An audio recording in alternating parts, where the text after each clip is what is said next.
Assalamualaikum warahmatullahi wabarakatuh. Selamat Hari Pendidikan Nasional. Pendidikan mencerdaskan dan mencerahkan. Teman-teman yang berbahagia, kali ini saya akan menjelaskan tentang makna dari pasal 31 ayat 5 Undang-Undang Dasar 1945 ya. Kan bunyi pasal itu, pemerintah memajukan ilmu pengetahuan dan teknologi dengan menjunjung tinggi nilai-nilai agama dan persatuan bangsa untuk kemajuan peradaban dan kesejahteraan umat manusia. Teman-teman, menurut saya makna umum dari pasal ini bahwa pengembangan ilmu pengetahuan dan teknologi atau IPTEK itu adalah bagian dari tanggung jawab negara tentunya ya. Namun perkembangan tersebut tidak boleh lepas dari koridor atau nilai-nilai luhur bangsa Indonesia, yaitu agama terutama dan persatuan nasional. Dengan demikian biasanya kemajuan yang dicapai bukan hanya untuk kepentingan materi, tetapi juga untuk memperkuat moral, spiritualnya, dan integritas sosial bangsa. Ini yang penting. Kenapa sih pemerintah harus ikut serta?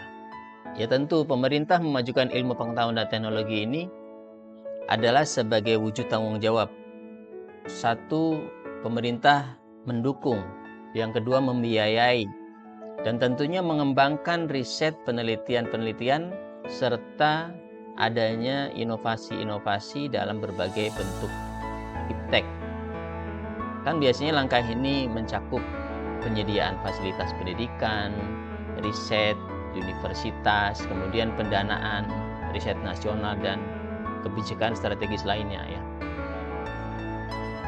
Kenapa penting nilai-nilai agama dimunculkan? Ya, kita dulu mengenal IPTEK ada IMTAK, iman dan takwa ya.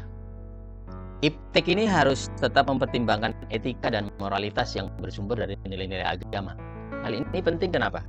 Karena untuk mencegah penyalahgunaan teknologi yang bertentangan dengan nilai kemanusiaan dan spiritual tentunya. Lalu apalagi yang lain? Ya, untuk menjunjung tinggi persatuan bangsa.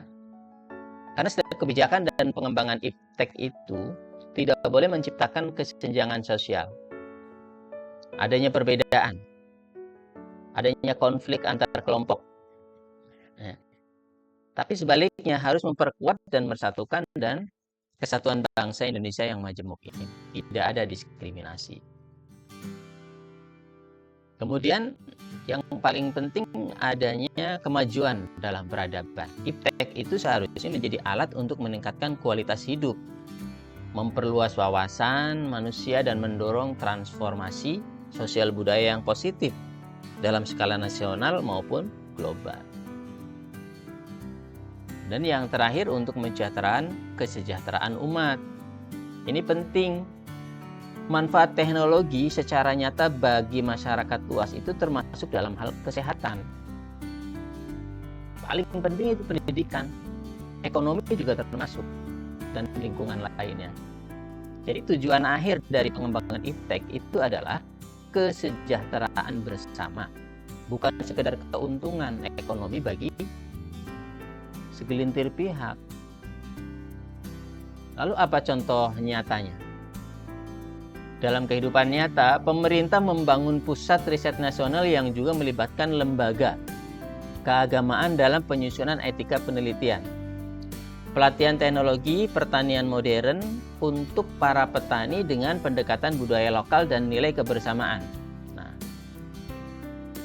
Dukungan terhadap strategi ini atau startup digital ini berkontribusi pada pemerataan akses pendidikan dan kesehatan. Ya. Jadi teman-teman, pada kesimpulannya pasal 31 ayat 5 Undang-Undang Dasar 1945 ini adalah landasan penting yang menegaskan bahwa pembangunan bangsa melalui iptek harus dilandasi oleh nilai-nilai luhur, yaitu agama dan persatuan nasional. Hal ini memastikan bahwa kemajuan yang dicapai itu bersifat menyeluruh dan berkelanjutan, serta membawa manfaat bagi seluruh umat manusia, bukan hanya secara nasional, tetapi juga dalam konteks peradaban secara global. Demikian teman-teman penjelasan dari saya. Terima kasih. Assalamualaikum warahmatullahi wabarakatuh.